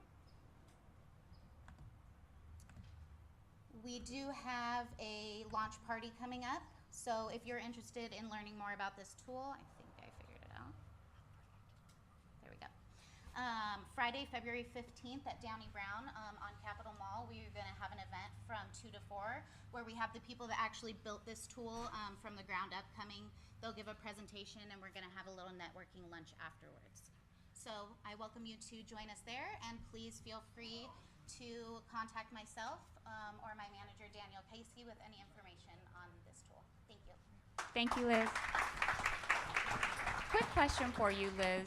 So we're joined today by a lot of several real estate brokers and as well as developers. And so how, if they were to, go in and see and their property wasn't there, how would they go about getting that added in so that we would have a very robust offering for property zones or for opportunity zones? My suggestion would be to contact myself or Danielle, and we can get you in touch with Real Massive, which is the company that we are utilizing to scrape all of this data together, and they'll be able to work directly with any cities, brokers, site selectors to ensure that property gets inputted. We do have the ability to manually input some of them, but we'd really like to have the opportunity to partner with and be able to automate that a little more so that all of our properties are as up to date as they can be for the community. All right, great. So Tyrone, we are here, we're going to be discussing, I think we all here in the region know that housing is a tremendous need and opportunity for us. And so while this program has a lot of opportunities and applications, I think we've also got some restrictions and some different things that we want to look at. So if you don't mind sharing a little bit about how this can be used, that'd be great. Well, we're very optimistic, given that our office is the housing agency for both the city and the county, and that's our expertise in financing I'd almost say 99% of the affordable housing that's built in the city or the county come through my department. So we're always looking for additional investment opportunities and funding, particularly in an environment where funding is extremely limited. The other side of the hat that I wear is that of director of the Sacramento Promise Zone, and we're part of the national coalition of promise zones, and we're very engaged in actually, we don't lobby, but we do inform the senators when they were considering this bill and actually got them to specifically list promise zones as areas in which opportunity zones should be considered.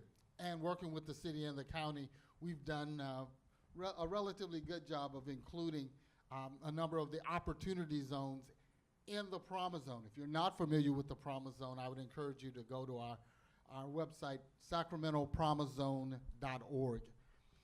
But what we had envisioned was that these investments would be real catalytic in moving affordable housing forward, because that's the real challenge. Well, we've got the low-income housing tax credit, we've got new market tax credits, but that's not enough.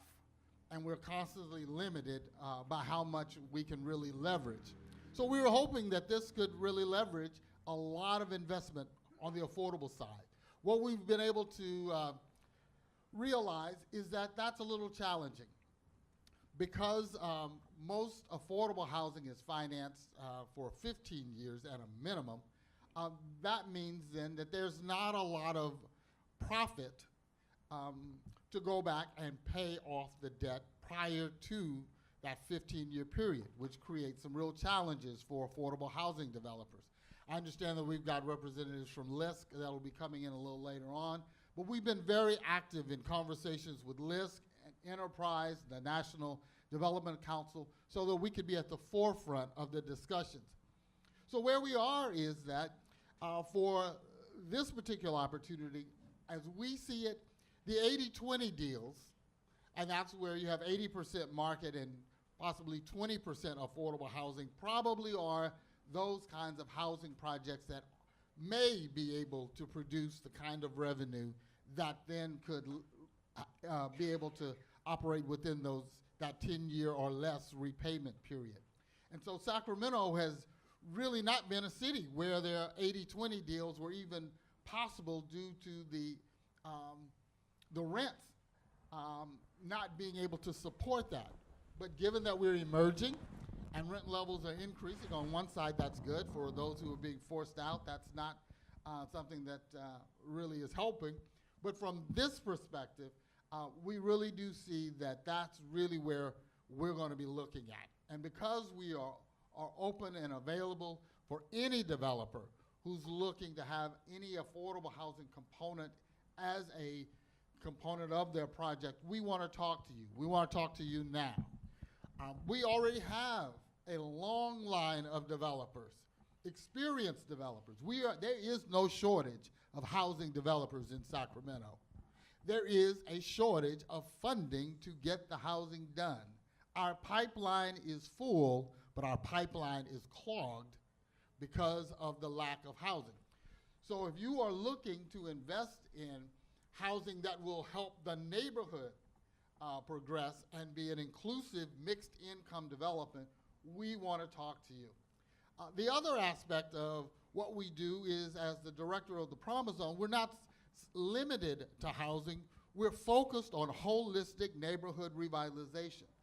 And that's really what this is intended to do. Scott's graphic indicated that this is creating a community, not just one project here or there, but it's a source of raising the entire community and providing economic development opportunities as well.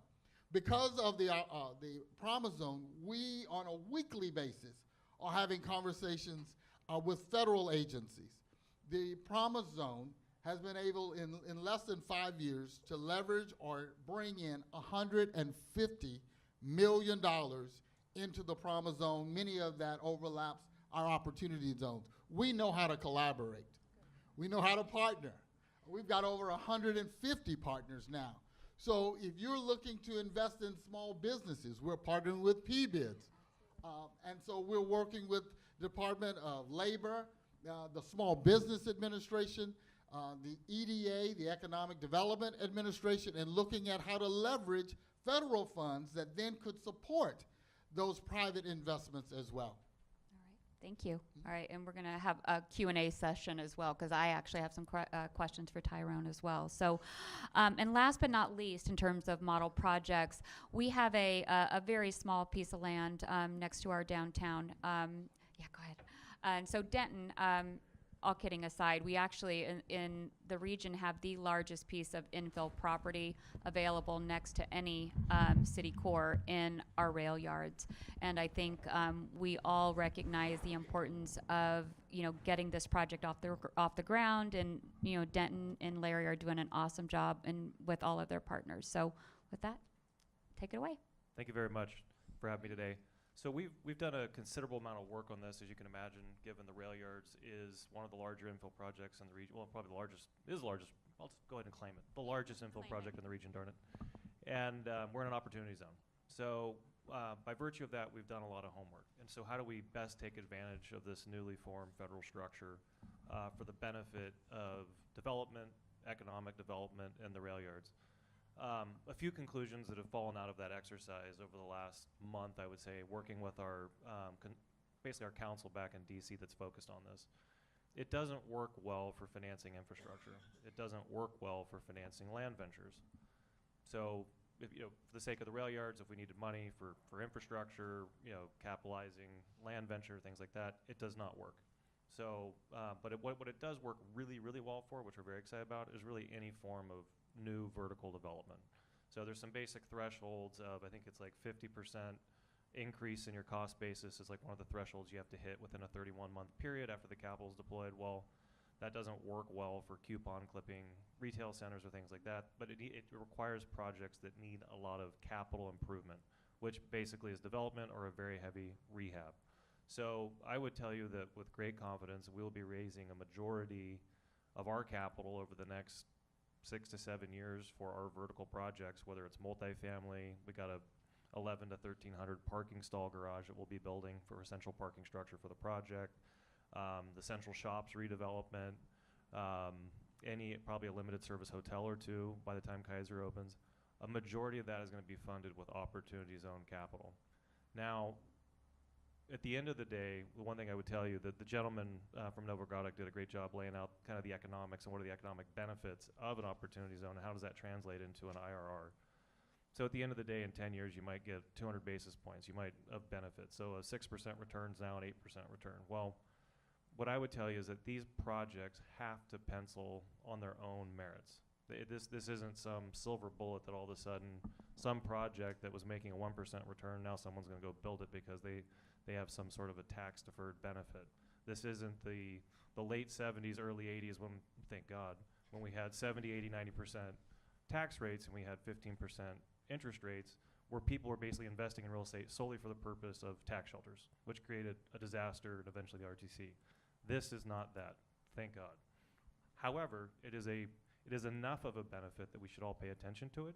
And I think what it does is what Scott Syfax said, is it kind of takes that river of liquidity that we have in the capital markets and it just simply kind of turns the spigot a little bit, right? It kind of turns it in our direction to redirect it into disadvantaged areas that have a good story to tell, right? We think that, we're biased. Sacramento has a great story to tell. The rail yards has an even better story to tell.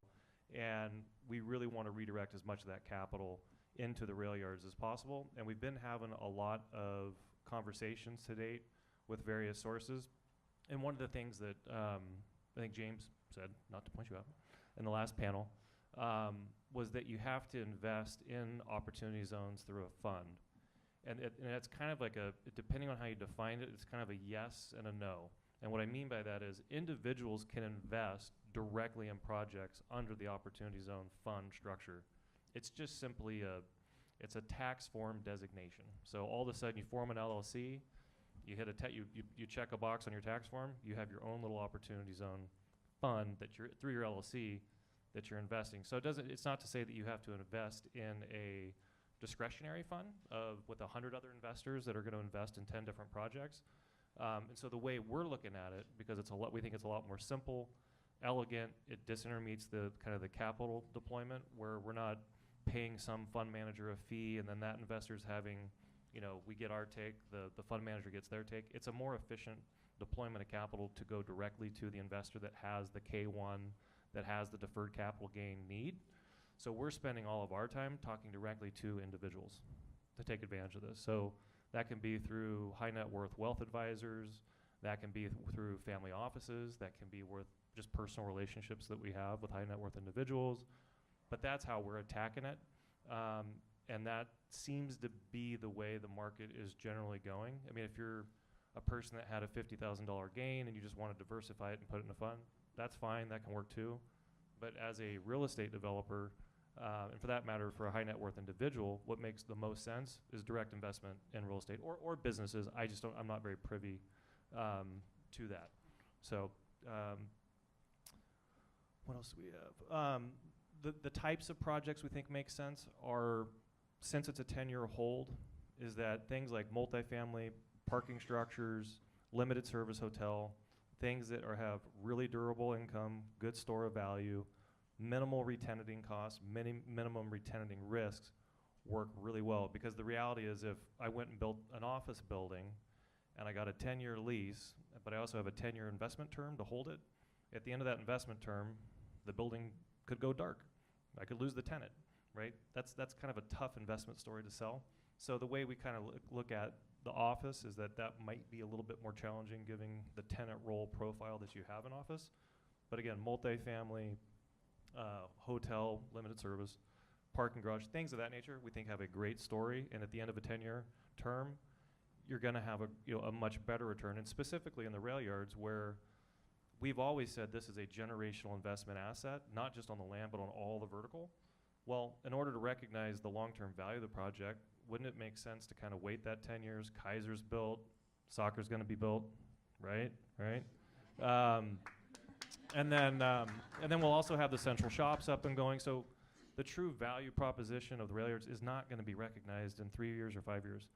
In 10 years, we think we'll be at a place where there's enough of a value lift that you kind of maximize your value. So now we're kind of taking the optimum investment term for the project and marrying it with the optimum investment term of the tax benefit of the opportunity zone, and you have a nice marriage of project need and investor need, right? It just kind of seemingly works. So I mean, we're very lucky and fortuitous that it's kind of happened that way. Let's see. So as far as the capital markets go, I talked about kind of the sources of capital. The one thing that we're generally hearing from capital markets is that, hey, if the market was an 8-9 preferred return on capital, traditional equity development, the market's generally accepting a 6 to 7% preferred return. So it's largely consistent with the gentleman from Novogradac said. There's about a 200 basis point discount. We have no illusions that all of a sudden, because of opportunity zone structure, that the rail yards is now, or land is worth 3 times what the market is. And in some markets, people are taking that claim. It's just what it's worth on a straight, normal equity capitalization basis. This just makes it, we think, a lot easier to raise the capital that we need to get the vertical development done in the rail yards over the next 6 to 7 years. It just greases the skids of liquidity to our benefit.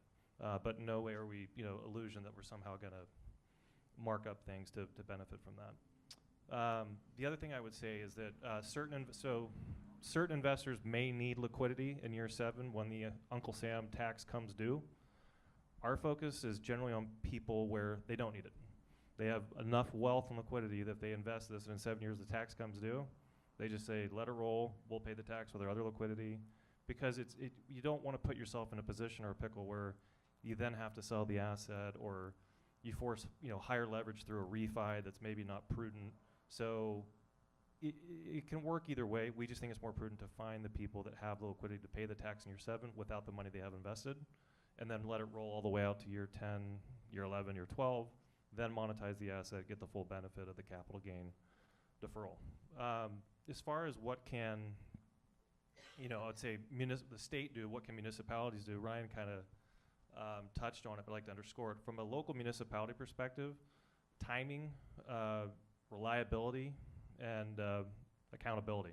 And that's really it. It's just at the end of the day, if they say, hey, Denton, we're going to give you, $40 million to go build a 300-unit apartment project, and we're telling them that money will be out the door per the statutory time by, we're going to take the money in at the end of this year and we're going to have it going out the door next April, just as an example. We have to be able to hit that. Like if we miss it and they have a huge, tax problem, that doesn't reflect very well on us, and ultimately it won't reflect well on the region and the city. So it's just really important that we're coordinated, we're communicating, that the city knows what our expectations are, that they can live up to those expectations. We have no reason to believe that won't be the case, but it's just really important that we all come from that understanding. And I think we already do. No what some of the pressure, other folks Ryan. topped on previously was just what can the state do? I think really simple. Just mirror the tax benefits that the federal level has at the state level. We have a housing problem in the state. Yes, most of that's affordable. However, I would also tell you that in Sacramento, it is very, very challenging economically to develop market rate housing, apartments and things of that nature, especially in an urban setting like the rail yards where construction costs in the region have just gone through the roof. So this needs to apply broadly to, if nothing else, just housing. If it applies to other types of projects, fine, but from my perspective, it should be a housing conveyed benefit by federal and state. And so hopefully the governor's office and the legislature will embrace that and not have the typical strings that come with it. Unfortunately, in our state with things like prevailing wage, because if it does have prevailing wage, we won't use it because then the cost of the benefit outweighs the benefit itself. So that's all. Thank you. All right. Thank you, Denton. Thank you for sharing all of that, because you all have obviously really dug into this, and you helped answer a lot of questions that we've had as we were moving forward. So yeah, I was teasing Ryan, no pressure. When you've got LDK coming to you saying, this is your time frame, how do we do this? So we're looking forward to that. So now we'd like to take this the next 15 minutes or so and give you guys the opportunity to ask specific questions, either of our panel or just to throw things out. James, you want to start us off? Sure. Denton, thank you for your presentation. That was very enlightening. I'm wondering from an investor perspective, what's been your feedback in terms of those family offices or high net worth individuals? How far are they down the road in terms of understanding the Opportunity Zone program and the investment? Are you sensing there's a fair amount of sophistication that's out there already, and you don't really have to bring these folks up to speed, or what's your general sense of that? I would say there's generally a very high level of understanding and sophistication. There's a lot of homework being done on this, and the reason for that is this is the first time in a very long time, at least in kind of my generation, that there's been this type of a benefit conveyed to capital gains from things other than real estate. So people that have very large concentrated positions, from being the founder or early employee of some tech company in the Bay Area that's now worth billions, they've never had an opportunity other than just sell, liquidate, pay the tax, and move on. So all of a sudden there's this benefit that has kind of a fuse to it that's burning, right, that starts this year. So they're very motivated to figure it out. Unfortunately, because of the federal government shutdown, because of the IRS and Treasury guidelines being delayed, there's just some trepidation around that. They just want to make sure that they're being smart, and that however they're investing is going to comply with the guidelines. And the problem is the guidelines are still a little bit murky, but they should be getting kind of crystallized over the next month or two, is our understanding. So, but I would say there is a very, very high level of interest from capital sources. I typically wouldn't be having conversations with about this project, but now it's daily, and it's new introductions every day to this family office and that family office and this founder of this FANG stock, or so it's been really encouraging. Next question. Hi there. This is for Tyrone. Can you just elaborate a little bit on the affordable housing issue, on why it's a challenge to get it into the Opportunity Zone? Well, the general structure for affordable housing normally involves some type of tax credit, whether it's included in new market tax credits or low-income housing tax credits. Those tax credits are equity investments, but those projects are not designed to throw off a lot of capital. In most instances, once the developer extracts a predetermined developer fee, that's the extent of, quote unquote, the profit. The remaining income that comes in really just goes to cover the expenses and overhead and the reserves that are required. So when you're looking at an opportunity where you have an investment that has to be paid back, particularly within a 10-year period, that's where the challenge begins, because most affordable housing doesn't have the revenue stream to include that kind of return. That's the challenge. And so when you begin to restructure, and as I said, we're looking at the possibility of 80-20 deals. Most affordable housing is either 100% affordable or some mix, one-third, one-third, one-third between public housing or affordable housing and market rate. Those structures at this point do not work well. And not only are we here looking at every opportunity, but we're talking to developers and those organizations that are assisting developers all over the country. We're determined that once the code is cracked, if it ever is, that we're at the forefront of understanding how that works, so that then we can begin to employ those same structures to be able to increase the number of affordable housing through opportunity zones. All right, great question. Next question? Absolutely. We're bringing a microphone over.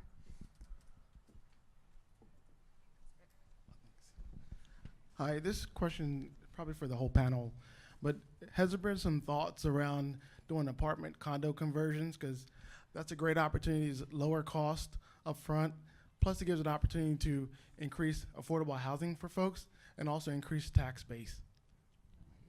Yeah, there's been some conversation around that with folks. It's not a strategy we've yet embraced, but I understand the logic behind it of, take the 10-year hold, you take the tail risk of litigation out because of the 10-year hold issue you have in California. So now you're marrying the investment term of the opportunity zone capital with the condo requirements, and away you go, and you can liquidate at a higher value by virtue of a condo in 11 years versus it being an apartment. It's something we'll probably look at, but we just haven't done a deep dive on that yet. But it's pretty easy to put a condo map on it, and then just whether you ever recognize that optionality of the condo map or not is ultimately up to the investment partnership in 10 or 12 years. So, but good question. Have you all looked at? At this point, we've not had an opportunity to even explore the conversion of a particular project. We're open to any and every kind of structure, but at this point, we've not analyzed that from the standpoint of someone bringing us a particular property that we can then look at underwriting. Next question. Here you go. Absolutely. Oh, I'm sorry, right there. Yeah. So on the list is certainly affordable housing and small business. And you've described some of the challenges for affordable housing.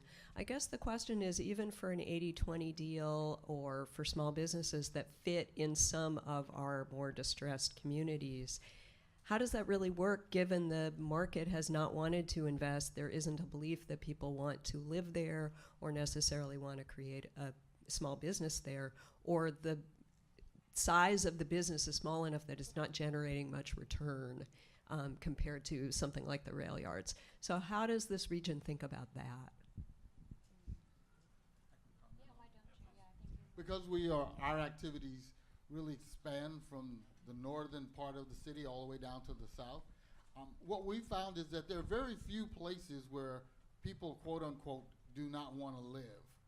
The issue is, can they afford to live there? And number two, is there a new property that can attract a wide range of incomes? That really is the challenge. And I know that there is a segment that's going to be later on this afternoon that looks at the community impacts, but that's significant because the goal is to raise the entire community and not to use this as a tool for gentrification.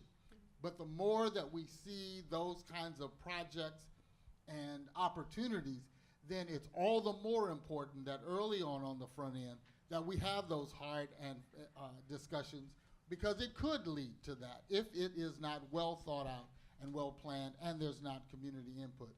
But we're looking at every aspect of the city in housing as well as small business expansion, location, and helping them identify ways to do that. I think, from a community-based organization standpoint as well, while our district is predominantly, we have, I think, all of 30 houses within the 1,300 acres we oversee. But having said that, we are surrounded by residential neighborhoods on every side of our district. And so that is part of the reason that we work so closely with our council member and his office, as well as the neighborhood association groups. Everything that happens in a business corridor, like a PBID, has an impact on the surrounding communities. And having said that, they don't always necessarily have a seat at the table to be able to share those impacts or those unintended consequences. So we have worked very, very hard to develop that rapport and that communication stream that we can really be completely honest and transparent about. Let's say there's something that's being planned or discussed. Well, on paper it might look good, but in reality it's really not going to benefit the community. And so just, we work with our residents to ensure that they have a voice both, with us and independently. I'll just add one thing, and one thing I didn't talk about is that we, as well as the rail yards, we're also the owner developer of McCollum Business Park, formerly the Air Force Base. And so I can't tell you we've seen any data that would point to this, but certainly our hope would be that small, medium-sized businesses that are, whether they're new to the region or existing, are going to want to now be more motivated to locate their business in like McCollum Business Park or in the rail yards, and obviously that's something that'll lead to more job creation, which kind of lifts the tide for everyone. That's the hope. I mean, this thing is so nascent and new, and the guidelines still aren't even finalized, right? So capital's not even, it's starting to think and form around it, but our hope is it does have a bit of an egalitarian effect to the community and kind of lift all the boats, mostly through job creation is what our hope is. So. Yeah, I just wanted to add, because there have been a couple questions about affordable housing, that the City Council in Sacramento took a bold step a few months ago to move all the city-controlled development impact fees to zero for affordable housing projects. So not opportunity zone related, but a huge step. I'm not aware of many others, if any, taking such an extreme step. So that's another advantage to affordable housing in Sacramento. And lastly, I think, the city is taking on the inclusive economy initiatives, and, we, I think collectively, as partners, are really trying to make this a real initiative. This is not something that we're going to put on a shelf and hopefully, not utilize and not have community involvement and, have that line of connectivity and communication. That's how this is going to be impactful, is by engaging with those that it impacts the most. So, all right, next question, Scott. Question for Denver. So, in the case of the rail yards, there's obviously from your presentation, there's a lot of interest going on, and that you will be able to hopefully utilize this program to its maximum benefit. You just spoke of the job creation that could take place as a part of this.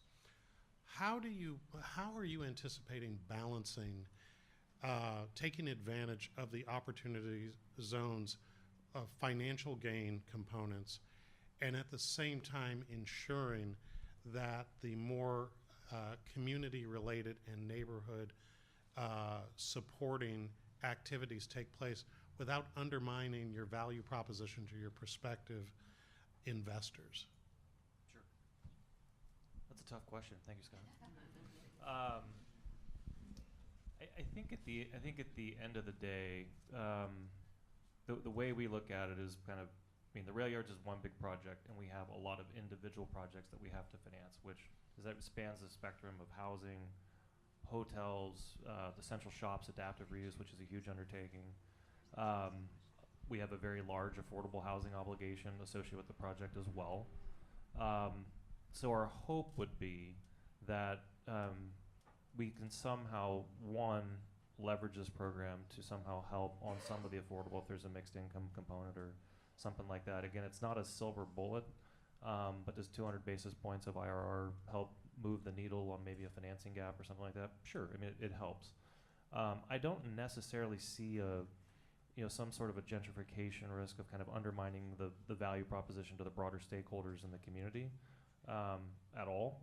In our case, I mean, there's nothing there, right? So we're starting from raw dirt. We're not displacing existing housing. But my hope would be is that what this project needs is a lot of capital. It's a huge lift. And this is something that greatly accelerates that and makes it an easier lift to get the capital going to make the project work. And certainly, I think everyone in this room would agree is that the hope is that this project represents our opportunity to bring in a lot of private industry that is going to hire everyone in the region. I mean, not literally, but across a spectrum of demography, socioeconomic incomes, things like that. That it's that inclusive economy opportunity that we're going to bring in a lot of jobs, and maybe it's in partnership with the city that we put together, some economic development package deals like they did with Centene. We have some other big employer that comes and says, I want to be downtown, I want to be in the rail yards, and I want something similar to what Centene got, which has some inclusive economic development provisions and criteria. And that's how I see it playing out. Ultimately, what does that require? That requires we build an office building. We've partnered with the city to get the permits. We're going to partner with them on an economic development package for a big employer. Now I got to go raise the equity capital. And even though I said earlier maybe it's not the perfect marriage of capital and project with office, would I still go try to? You bet. So maybe the thin economics of an office development deal to bring the jobs into Sacramento in a partnership with the city, maybe that capital is the difference between getting the project done and it not working, right? Just that kind of that 200 basis points return is something that allows us to go just get it done. So I hope that kind of answers your question. It was a the one piece that would be helpful in addition. Yeah. Would be how do you anticipate going the last mile, or is it necessary from your estimation in order to connect those jobs, at least on the construction side and others, to folks that are coming through programs related to the Workforce Investment Board locally or other agencies that are trying to get underserved people into those types of positions rather than importing workers in? Yeah, I think one is partnering with folks like the city. I sit on the BIA board, and so the BIA has a very big program with job training. We have more of a labor shortage issue. So if you're capable and you've been through a training program, you're going to get hired. There's no lack of demand. It is a lack of supply. So if someone's coming out of an underserved community or socioeconomic situation, they've been through some sort of training that's been paid for by public means or by the partnership with local foundations or the BIA or whoever, they're gonna get hired. And if they so happen to get hired in the rail yards, fantastic. Is it something that we're gonna have a mandate on per se? It's not something we thought about, but at the same time, I don't necessarily think it's necessary, only because we have such a dearth of labor that any labor that's qualified and trained, they're gonna get hired tomorrow. There's so much need for labor right now. So. And I think one other thing I would just add there is that being surrounded by these more depressed socioeconomic neighborhoods, I think there still is a ton of outreach to do, a ton of connectivity that needs to be done. We have a vocational school in our district called the Sacramento Area Vocational Academy, which helps 4 of the region's most challenging school districts, those students, and putting them through a vocational program. How do we then connect the dots? Because we have 1,100 employers that are always telling us, I'm having a hard time finding employees to fit X, Y, and Z criteria. So we've got to figure out as a region, how do we connect these dots? And I know it's something that Valley Vision has worked tirelessly on, and we continue to work with them predominantly around manufacturing, because that's who we as an organization hear from, are our manufacturers. They can't find appropriate staffing and appropriate people. So how do we connect the dots from our Promise Zone residential neighborhoods to one of the most significant economic engines in our manufacturing district for the city of Sacramento? That's one of our big challenges. And I think that's something that our council member, our board, are working together tirelessly to connect those dots. One more question. I'm being waved. There's a microphone coming.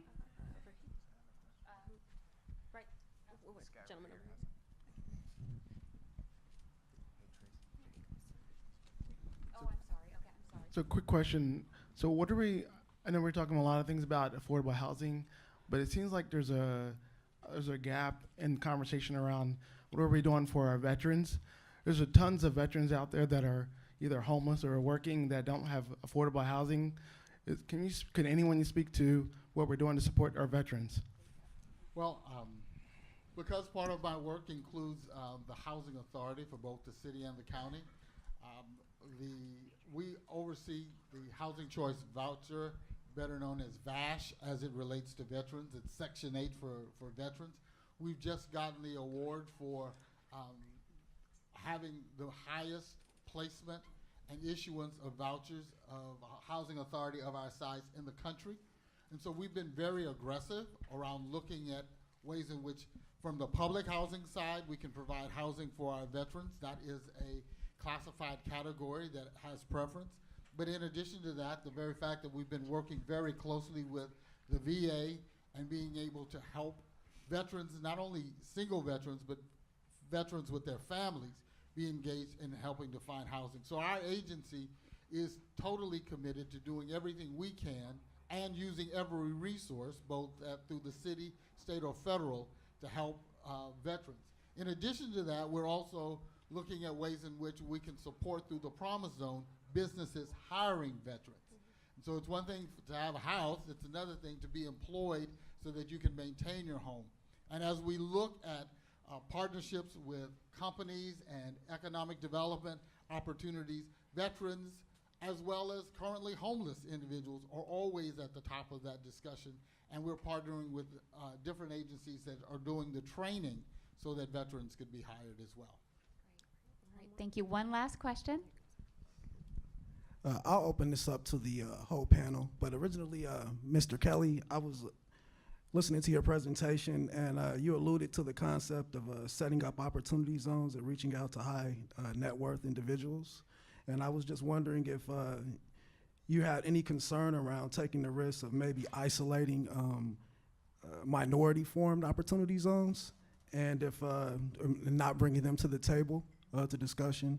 I actually have a minority opportunity zone, so that was a part of my concern.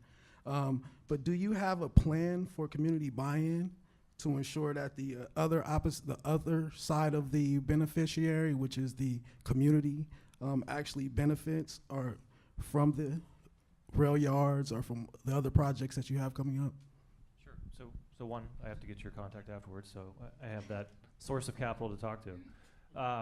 I would say that we are open to any source of capital, high net worth or otherwise. I mean, it's just the high net worth is the most obvious one because we have some pretty big checks to cut, right? So it's a lot easier to go get one $20 million check than 20 or 80, $500,000 checks, right? It's just you run into certain securities laws and things like that when you start syndicating. So I would just say it depends on the size of the project, because for certain very large projects, we just want to go to 1, 2, 3 investors, and that equity check becomes very large. And so long as that individual or group can manage that size of a check, that's fine. I mean, it's just a capital issue.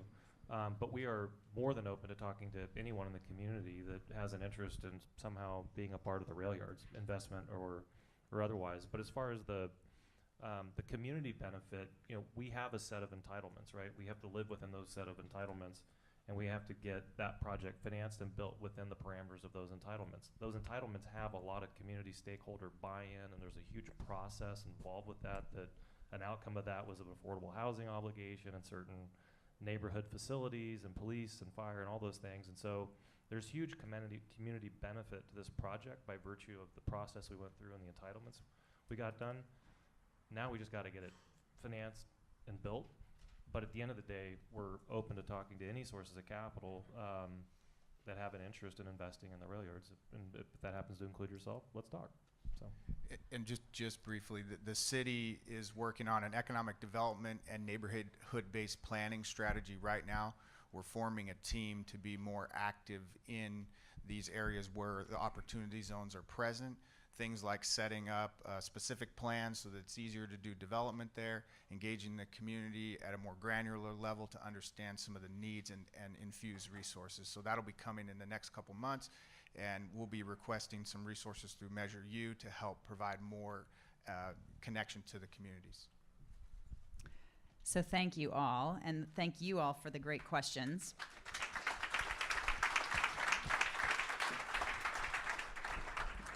We've got a 15-minute break now, so we'll reconvene at about 11:15. Again, bathrooms are that way, and email can be done anywhere in the room. And we'll be back sharply at 11:15 with a community impacts discussion. Thanks.